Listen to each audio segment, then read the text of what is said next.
Bonjour à tous, c'est Squeak, j'espère que vous allez bien. On se retrouve aujourd'hui pour la suite du let's play de Crash Bandicoot Insane Trilogy. Dans l'épisode précédent, on avait continué Crash Bandicoot 3, on avait repris Crash Bandicoot 3 justement pour le 100%.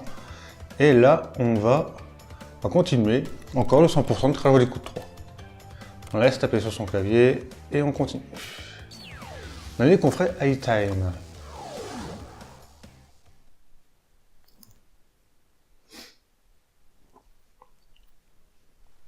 Bon, je vais avoir pas mal de boulot dans cette vidéo, il y aura pas mal de niveaux à faire, et de gemmes à récupérer.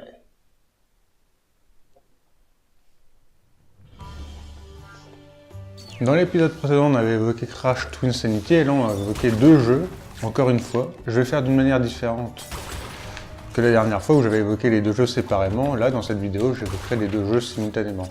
Tout simplement parce qu'ils se rejoignent en fait. Pour moi, l'un ne va pas sans l'autre. Je vais un peu évoquer les deux ensemble pour en parler globalement. Je me fais ce niveau-là tranquillement et on voit après.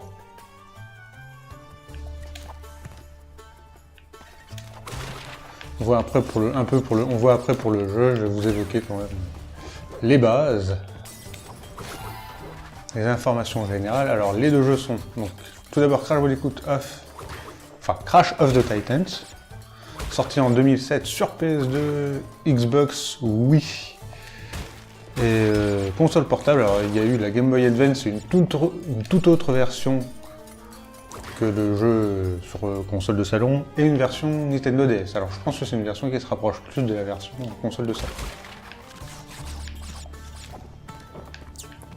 Il a été développé par Radical Entertainment et édité par... alors c'était Sierra Games, mais c'est un studio qui appartient à Activision. Donc en gros c'était quand même Activision, donc c'était plus Vivendi.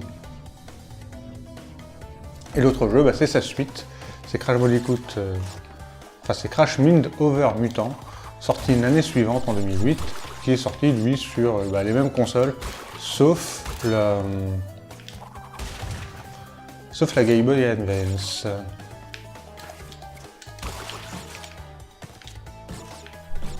« 400... 1, 2, 3, 4, 5... » Et ouais, on casse toutes les caisses. Parce qu'on avait récupéré la gemme secondaire, donc la gemme violette, mais on n'avait pas récupéré la gemme de toutes les caisses.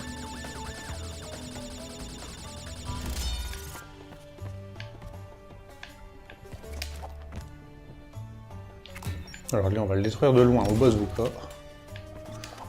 On va pas s'en priver. Donc les développeurs de Crash Mind Over Mutant sont également les mêmes que of the Titans. Je tiens quand même à le préciser parce que je n'avais pas dit.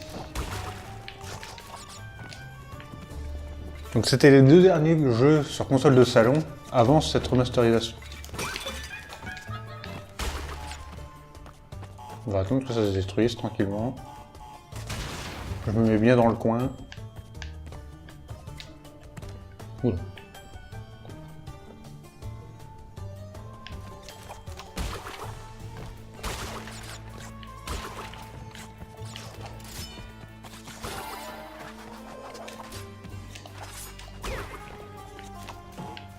Alors, je voulais pas casser celle-là, mais c'est pas grave. Il me reste quelques caisses.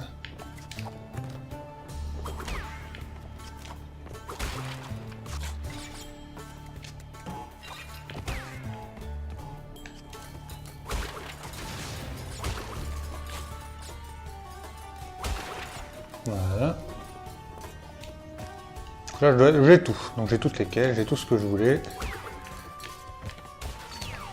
Et on récupère la gemme. Magnifique. La première d'une longue série.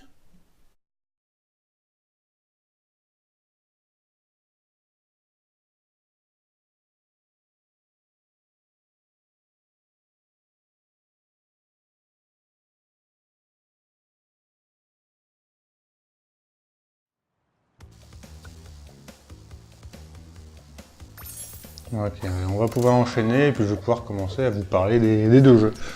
Donc on va commencer par le premier, Crash of the Titans, qui est bon, donc la suite de Twin Insanity. Mais je vais vous dire une petite anecdote personnelle. Moi, quand j'ai vu pour la première fois la cinématique, j'ai pensé à un reboot total de la série. Il y a un élément dans la cinématique d'intro qui m'y a fait penser. Mais quand on arrive plus loin dans le jeu, il y a une autre cinématique qui, elle, me fait dire que finalement, c'est pas un reboot, c'est bien une suite. Même si c'est fait d'une manière que je n'apprécie pas trop, c'est un des personnages qui est vexé de ne pas avoir participé au dernier jeu. Donc voilà. Dans le contexte, ça se pose là. Ouais. Donc c'est le sort de truc que j'aime pas trop, le cassage du... Enfin... Il nous parle d'un truc alors que ça n'a rien à... Enfin, on s'en fout, quoi, je veux dire. T'es pas dans le dernier jeu, bah c'est pas grave. Puis le personnage qui le dit, en plus, voilà, c'est Tiny Tiger. Et au début, j'ai pas cru à Tiny Tiger. Je croyais que c'était un autre personnage. Tellement il lui ressemblait pas du tout.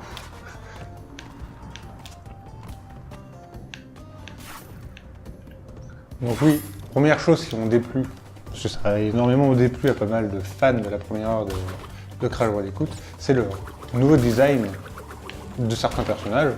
Beaucoup évoquent Crash, mais c'est pas celui qui me dérange. Honnêtement, c'est vraiment Tiny Tiger quand tu vois la gueule qu'il a.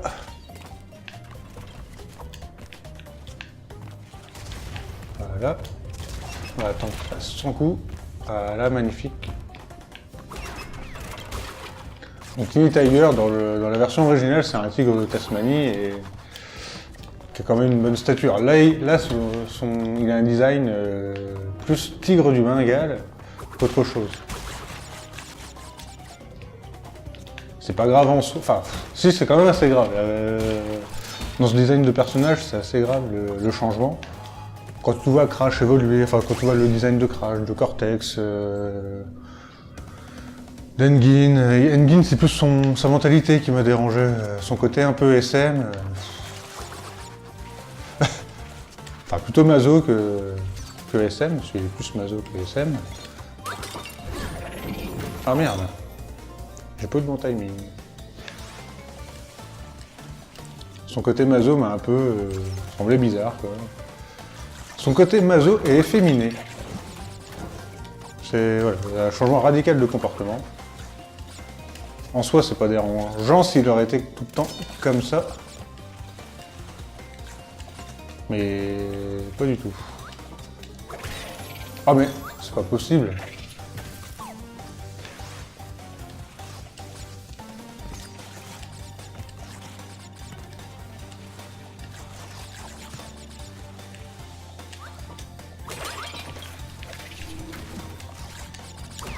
Mais voilà. Je suis quand même mort 2 fois alors que j'aurais pu les éviter ces 2 morts. Donc oui, changement de psychologie de certains personnages. Tinny, c'est pareil. Hein. Avant, Tinny, c'est la grande brute un peu bébête. Là, il est juste un peu bébête. Il fait pas grande brute.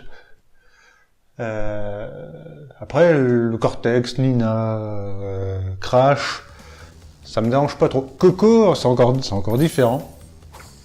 Là, son design, il est très bien. Dans Of the Titans, il est différent et je suis pas fan, mais dans Mind Over Mutant, il est encore différent. Donc entre les deux jeux, ils ont fait un changement de personnage, enfin de physique du personnage, et c'est très différent. Et je la préfère dans Mind Over Mutant. Elle est un peu plus classique, elle ressemble plus à la Coco actuelle, enfin d'origine. Voilà, donc Future Frenzy, on va pas aller là directement parce qu'on avait vu qu'il nous fallait certaines choses. Donc on va descendre pour faire le deuxième niveau, enfin le deuxième secret qui correspond à un niveau déjà fait.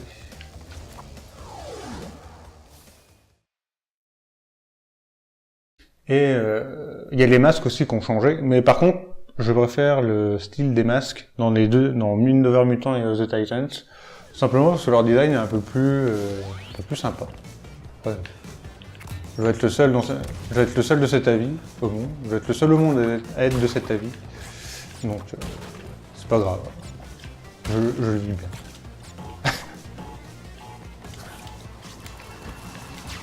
Non, j'ai pas réussi à sauter par-dessus. Faut que je me dépêche parce que j'ai encore pas mal de choses à faire. Voilà. Ouh la vache. Il faut glisser. Il faut que je fasse la glissade. Je pensais que ça serait passé avec un double saut classique. Je m'étais pas pris la tête plus que ça. Voilà, on détruit ça.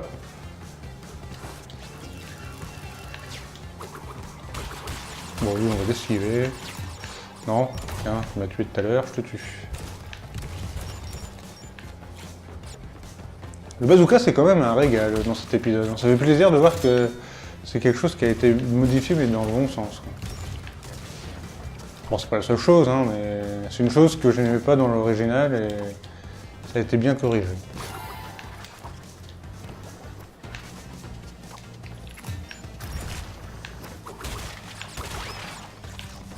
Donc voilà, le design de personnage qui est très différent, le style du jeu aussi est un peu différent. Déjà le style visuel est différent, mais il est intéressant. Moi j'aime bien. Ce côté un peu pastel est plutôt joli.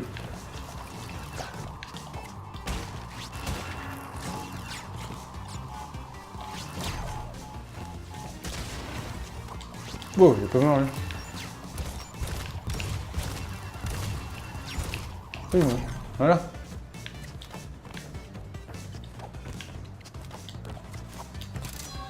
Et voilà.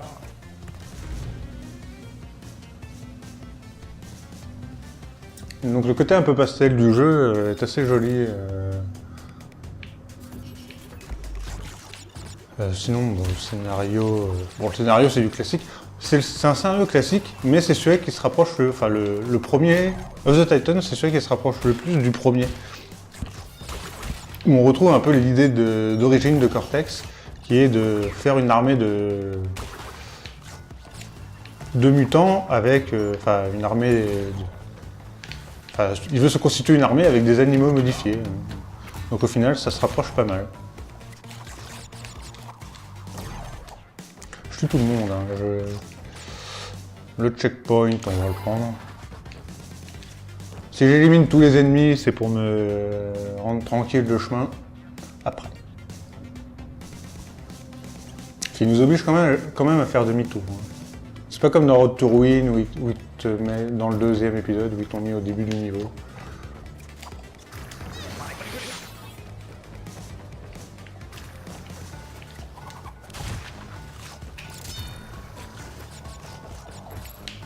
Hop là.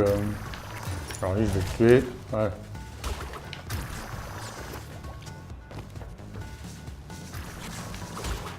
Je me concentre un peu du coup parce qu'il faut revenir en arrière, il va falloir que je revienne après. Sans attendre. Hop.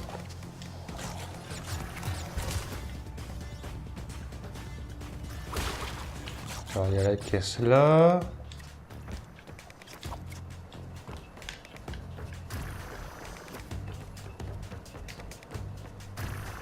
Voilà, tranquillement.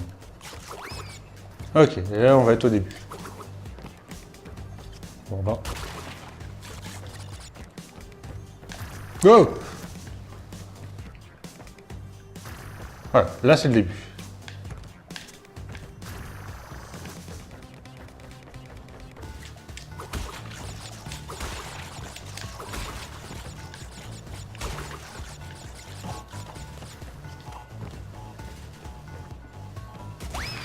Je prends quand même bien mon temps parce que j'ai pas envie de faire de la merde. Hop. Sans casser la nitro.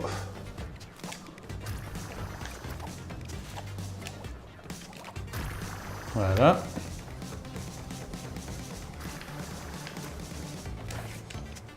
Et voilà. On arrive, enfin, on reprend le chemin normal. Enfin, on repart tout droit, hein, enfin. Là où on a été déposé quasiment.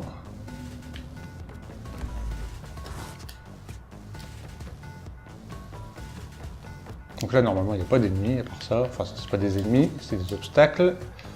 Ça, on va attendre. Bon, normalement. Voilà. Voilà.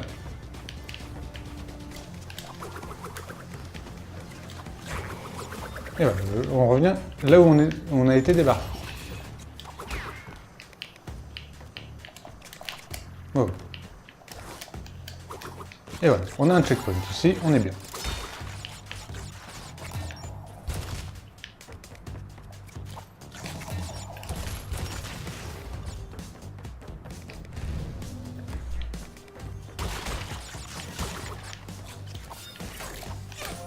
Ah, j'ai pas pu faire ce que je voulais.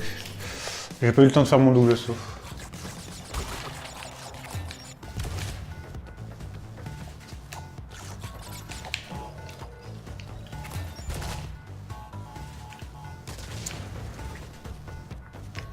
Donc les personnages, je vous ai parlé... Ah, j'allais parler du jeu plus en lui-même, plus en détail.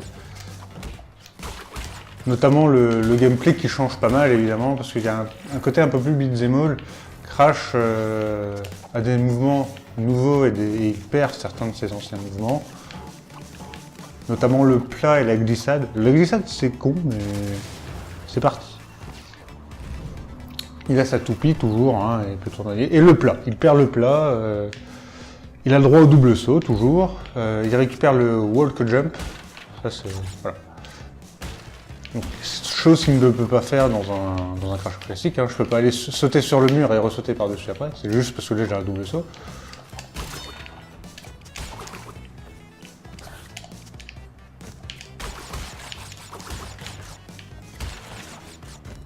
Donc le wall jump, c'est quand même un jeu, enfin c'est quand même un mouvement qui est classique maintenant dans certains. Ah, il y avait la caisse en haut, j'ai fait me faire voir encore là. Et voilà.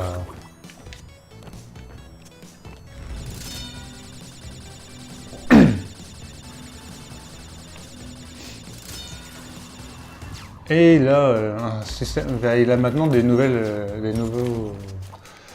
techniques pour combattre, parce qu'il n'y a plus ce système classique où tu sautes sur l'ennemi pour le tuer ou tu glisses pour le tuer. Là, il faut leur taper plusieurs fois dessus, il faut faire quelques combos, voilà, pour les éliminer. Donc c'est un peu ce qu'il y a des plus. C'est vrai que le système combo, le système de combat est un peu de combat, c'est un grand mot, hein, mais c'est ce qu'on retrouve un peu dans un Jack and Dexter où ils peuvent avoir plusieurs mouvements, dans un Ratchet & Clank.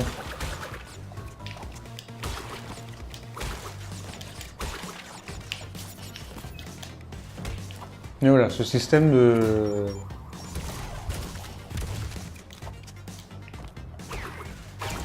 Voilà, là, ce système de combat peut un peu gêner, c'est vrai que... C'est pas habituel, et c'est surtout problématique dans le premier, étant donné que ça nous... Faut enchaîner les combos pour faire le 100% dans le jeu, parce que le jeu est divisé par niveau. Et dans chaque niveau, il y a plusieurs objectifs à atteindre, il y a plusieurs choses à faire.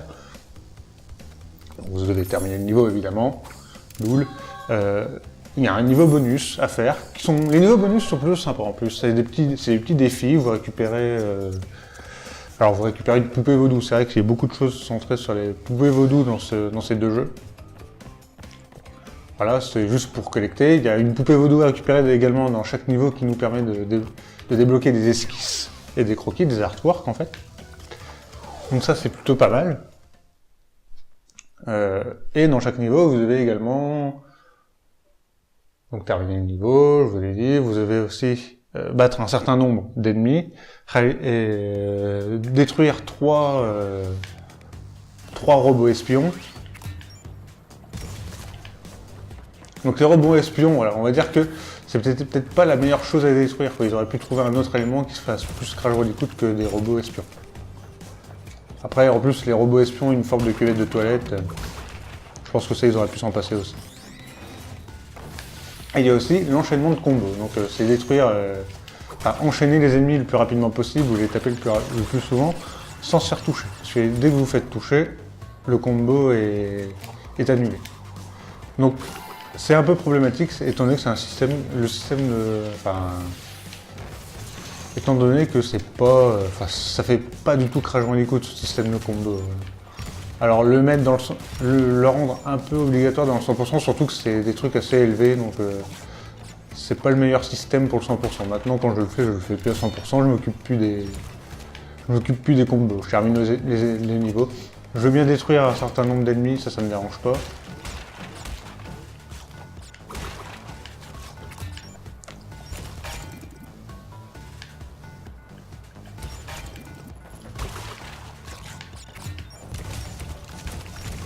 Mais alors, on va essayer de...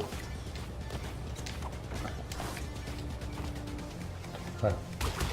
Donc voilà. Donc je garde la caisse rebondissante parce qu'il me faut un interrupteur qui est ailleurs. Donc ce système de combo est un peu mal foutu et n'a pas grand chose à faire ici. Il est repris dans le deuxième épisode, mais d'une certaine manière, il nous permet d'accumuler la nouvelle source d'énergie, parce que exit les cristaux et les gemmes. Maintenant, la source d'énergie, c'est le mojo, qui nous permet d'améliorer nos capacités, nous donne quelques capacités. Ça, dans l'idée, c'est pas trop mal. Après, c'est peut-être pas forcément utilisé de la meilleure façon, mais on va dire que l'idée de nouveauté, en fait, dans la licence est présente. Contrairement à un Crash la vengeance de Cortex ou un Toon Sanity.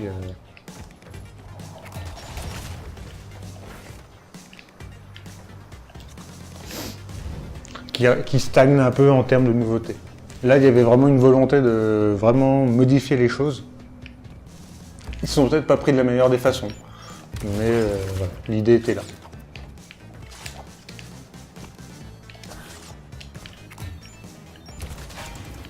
Voilà.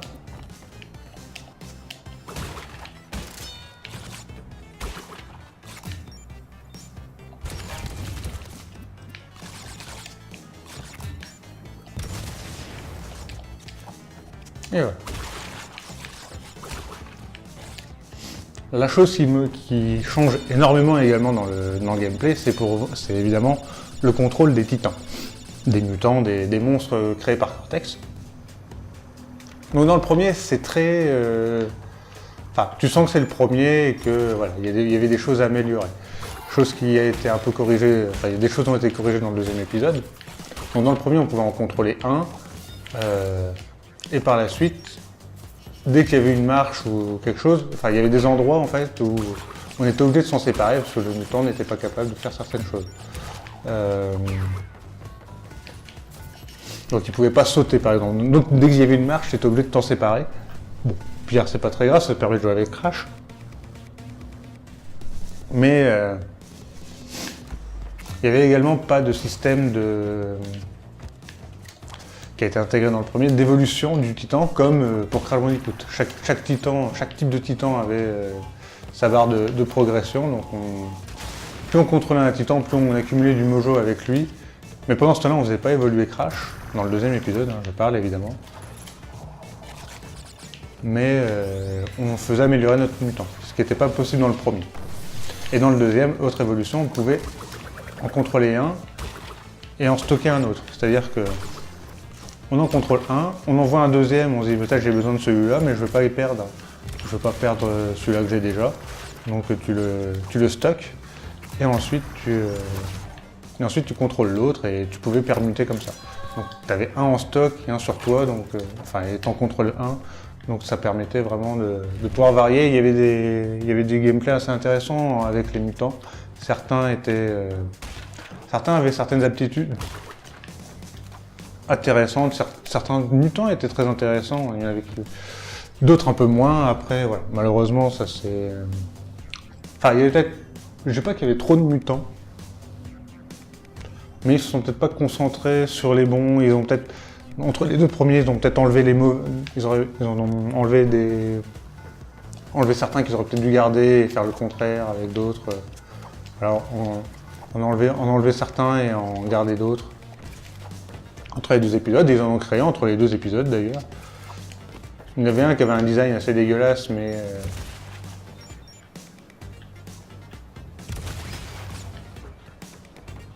qui était utile parce qu'il permettait de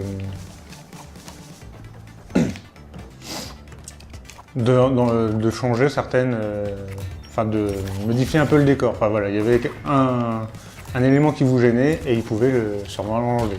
C'était fait exprès évidemment, mais ça permettait d'avoir une interaction avec certains éléments du décor. Il y en a qui ils n'ont pas trop changé de design entre les deux épisodes, sauf un.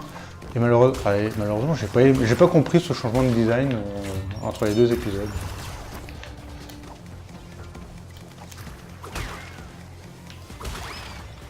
Voilà, on a toutes les caisses, parfait.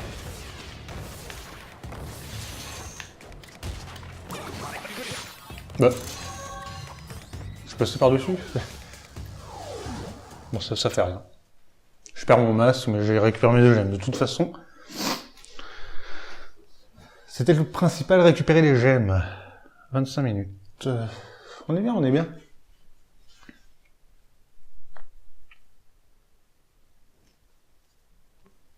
Allez, on a encore le temps de faire 2 niveaux.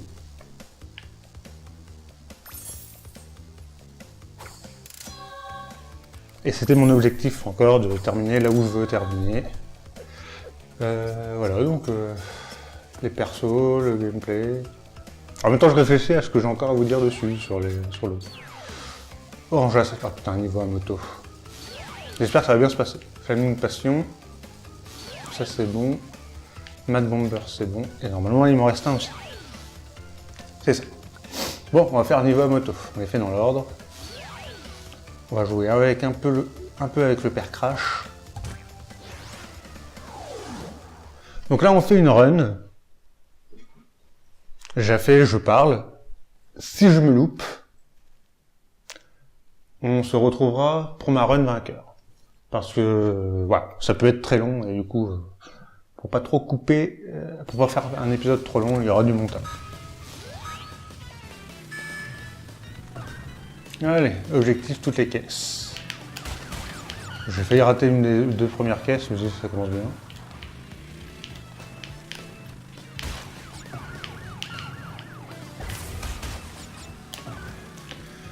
Donc oui, voilà, le gameplay. Alors, dans le 2e épisode, Crash retrouve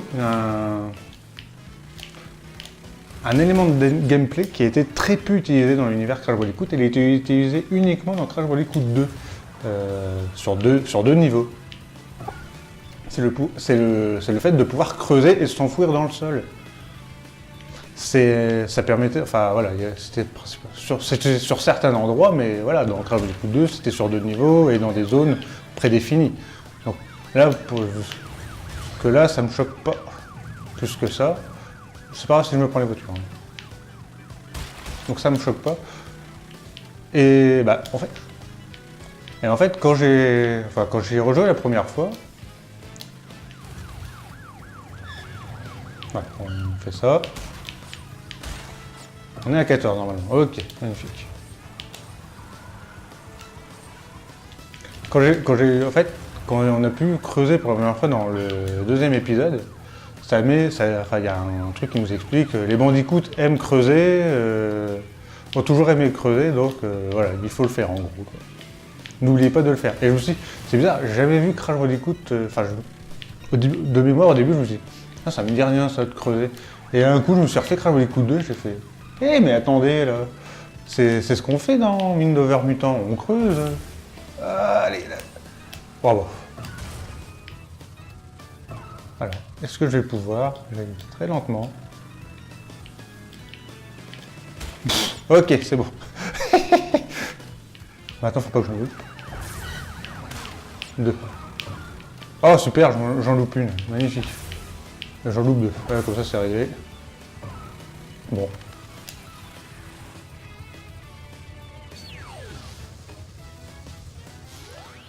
Bon, bah voilà, on va se retrouver pour le bon trail. Bon, allez, j'en fais un petit 2e, parce que ça s'est bien passé, là. Enfin, ça s'est bien passé. J'y étais presque. J'en fais un petit 2e quand même. Avec vous, avant de faire du montage. Je prends le risque. Donc oui, le fait de creuser, c'est un élément qui n'est pas beaucoup repris au final. Hein. Ah, par contre, il me remet de coco, faut que je ressaute et tout. Voilà. Dans le 2e, ce qui m'a aussi gêné, c'est la perte un peu des niveaux bonus qu'il y avait dans le premier, parce qu'ils étaient vraiment sympas. Ça a été remplacé par d'autres zones, pas bonus, mais... Enfin si, d'autres zones un peu bonus. Mais j'ai trouvé ça moins intéressant. J'ai préféré les zones bonus du premier plutôt que celles du 2e. Voilà, dans le premier, dans le 2e, il y a des trucs que je préférais dans l'un, et un dans l'autre. Dans le 2e, d'ailleurs, il n'y a pas ce système de niveau. Voilà, c'est un peu un monde semi-ouvert, enfin, dans un monde un peu plus ouvert comme dans Jack and Dexter ou même dans Toon Sanity, hein, tout bêtement. Là, j'ai pas de préférence entre les deux, sur les deux ça collait bien. Voilà. C'est surtout la perte des niveaux bonus. Je pense qu'ils auraient pu les laisser, les mettre à un certain endroit. Il y avait matière à faire comme ça. Il y avait matière à faire mieux à ce niveau-là. Mais sinon, en termes de mutants, il y avait des bonnes choses, des moins bonnes choses. Donc oui, dans l'ensemble, moi j'ai bien. Je dois être un des seuls à avoir bien aimé. Un des seuls à avoir fait les originaux et à avoir bien aimé ces deux épisodes-là. Parce que je dis pas qu'il y en a qui n'ont pas aimé, mais qui n'ont pas fait les originaux à l'époque. Mais dégage, toi!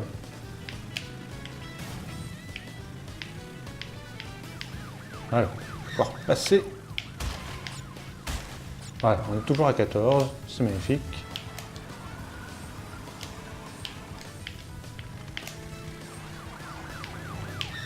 Ok. Maintenant. Donc il y a la caisse chiante que j'ai loupée tout à l'heure à prendre. C'est pas ici.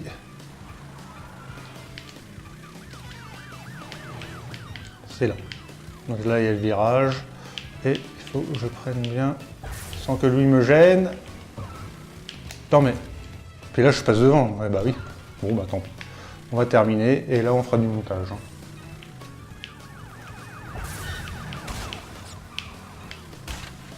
Ah là bien sûr je rate pas ces caisses là. Hein, évidemment. Évidemment. Bon bah voilà, on va se retrouver, là j'y aura du montage.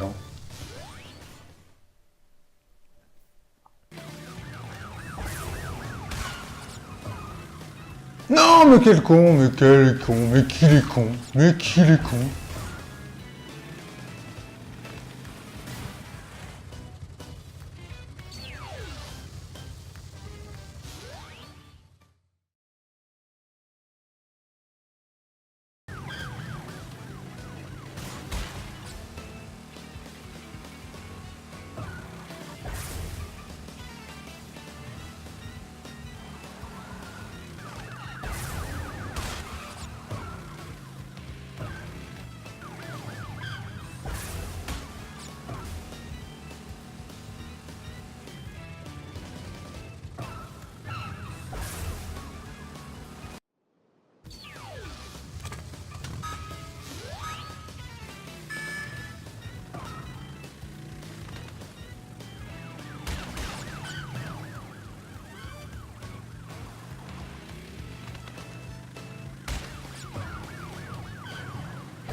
Ah putain, ça y est. Ah, une demi-heure sur ce niveau de merde. Ah putain, l'horreur.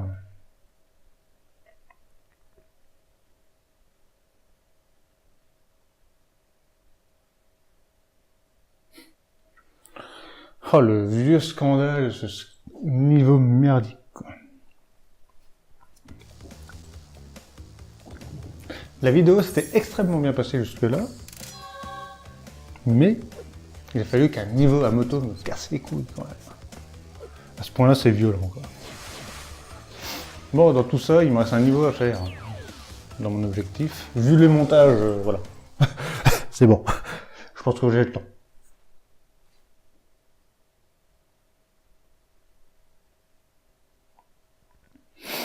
Du coup, j'ai perdu le fil de ce que je voulais dire sur les crashs. Est-ce que j'avais encore autre chose sur les derniers je ne sais plus. J'ai parlé des objets, des collectifs, des graphismes, la musique. J'en ai pas parlé. Bon, moi, elle a été composée par Marc Baril et ça colle bien à l'ambiance de ces deux jeux-là. C'est tout. J'ai pas grand-chose d'autre à dire. Je récupère quelques Wumpa, au final j'en ai pas besoin. Oui, il y a des bonnes musiques, il y en a qui sont moins bien, il y en a qui sont mieux que d'autres. Hein. Mais dans l'ensemble c'est correct. Après ça vaut pas les thèmes de cette trilogie évidemment.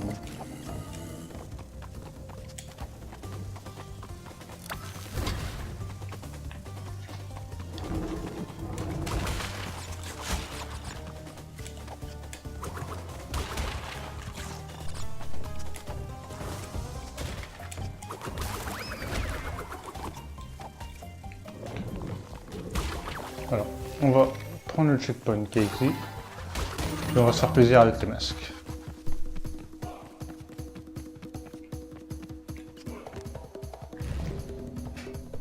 Donc comme pour Crash Bandicoot 2, c'est un niveau où il faut toutes les gemmes.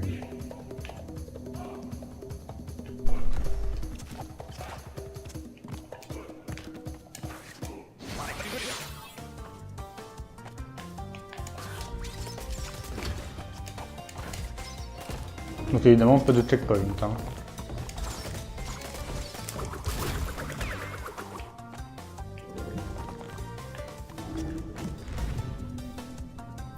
Non, la musique, le gameplay, scénaristiquement, bon, bah, c'est du classique, hein, je vous l'ai dit.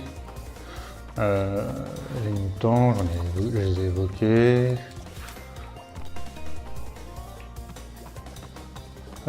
Voilà, quand c'est élevé, vous pouvez marcher en toute tranquillité. Voilà, non, j'ai évoqué tout ce que je voulais évoquer. Il n'y a pas autre chose.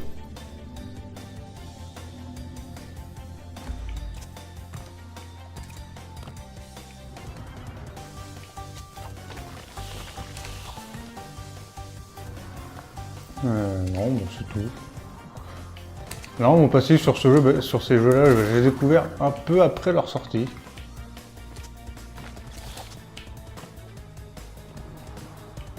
Mais moi, dans l'ensemble, je les ai plutôt bien appréciés. C'est vrai que je les refais de temps en temps, ça me dérange pas. Évidemment pas à 100% parce que c'est assez long. Et il y a beaucoup de collectibles en fait, et les collectibles sont plus ou moins intéressants et les mecs sont plus ou moins bien cachés. Dans le 2, vous avez beaucoup de poupées vaudou à récupérer. Vous avez des poupées Crash et vous en avez 5 par niveau. Donc, ah, oh putain, je tombe à la fin quoi. Je tombe à la fin, je pouvais tout refaire.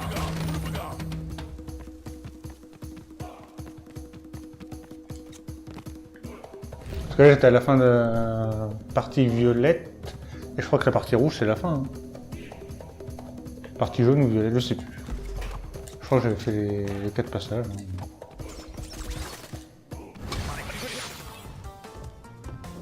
Non mais c'est tout dans l'ensemble. Voilà, vert.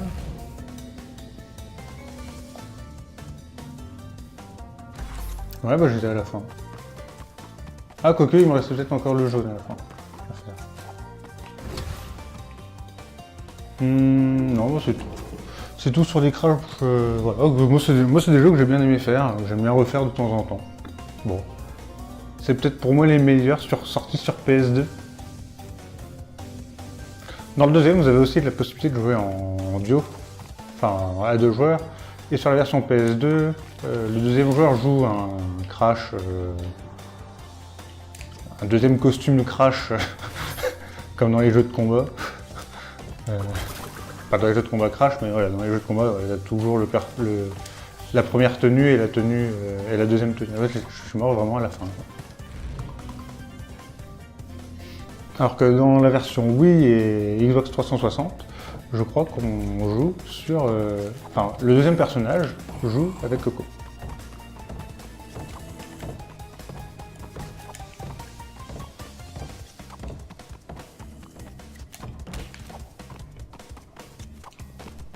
Voilà, truc rouge. Je meurs juste là. Et là, j'arrive à la fin. Bon, au pire, c'est pas très grave.